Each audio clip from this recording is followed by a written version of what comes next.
বাড়িতে এরকম মাইক্রো ওভেনে তৈরি ব্রেড টোস্ট অসাধারণ খেতে হয়। তো আজকেই বানিয়ে ফেলুন। আর এটা বানাতেও তেমন কোনো বেশি ইনগ্রিডিয়েন্টস লাগে না। প্রথমে আমি পাউরুটিগুলোর মধ্যে বাটার লাগিয়ে নিচ্ছি। হ্যাঁ, আমি বাটার লাগাতে একটু কিপটেমি করছি। তো এর মধ্যে আরও অনেকগুলো জিনিস যাবে, তাই আমি বাটারটা একটু কমই লাগাচ্ছি।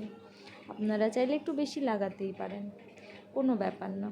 এখানে আমি কেটে নিয়েছি কুচো পেঁয়াজ, টমেটো, আর ঘরে একটু মাশরুম ছিল, আমি এর মধ্যে মাশরুমও দেব। আপনারা চাইলে ক্যাপসিকামও দিতে পারেন। আর এই যে দেখছেন চিজ সস, তো আমি অল্প অল্প করে চিজ সস দিয়ে দেবো, কারণ আমার চিজ সসটা প্রায় শেষের পথে। এই ব্রেড টোস্টটা আমি বাড়িতে এত বানাই যে আমার চিজ সসটা বেশি দিন থাকে না।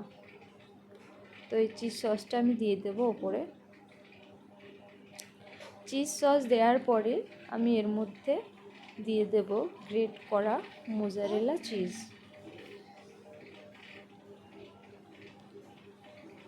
চিজ সস দেওয়ার ব্যাপারে আমি একটু কিপটেমি করেছি, সেটা আপনারা বলতেই পারেন। তো মোজারেলা চিজটা আমি একটু বেশি পরিমাণের দিয়েছি। এরপর আমি এর উপর একে একে দিয়ে দেব পেঁয়াজ। এগুলোকে আমি একটু ফাঁকা ফাঁকা করে সাজিয়ে সাজিয়ে যে চারিদিকে যাতে পড়ে সেরকমভাবে আমি দিয়ে দেব। তারপরে আমি এর ওপর দিয়ে দেব টমেটো আর দেব মাশরুম। আগেই বলেছি, বাড়িতে যদি ক্যাপসিকাম থাকে ক্যাপসিকাম দিতে পারেন। আর অন্যান্য কোনো সবজি যদি আপনার বাড়িতে থাকে, গাজর, বিন, সেগুলো আপনারা এর ওপর ছড়িয়ে দিতে পারেন, কোনো ব্যাপার না। আপনার যেটা ভালো লাগবে আপনি এর ওপর দিতে পারেন। তারপর আমি এর ওপর দিয়ে দিয়েছি একটু অরিগ্যানো, চিলি ফ্লেক্স। এগুলো দিয়ে আমি এটাকে মাইক্রো ওভেনে ঢুকিয়ে দেবো। আর এটা টাইমার সেট করে দেব, যাতে এটা টোস্ট হয়ে তৈরি হয়ে যায়।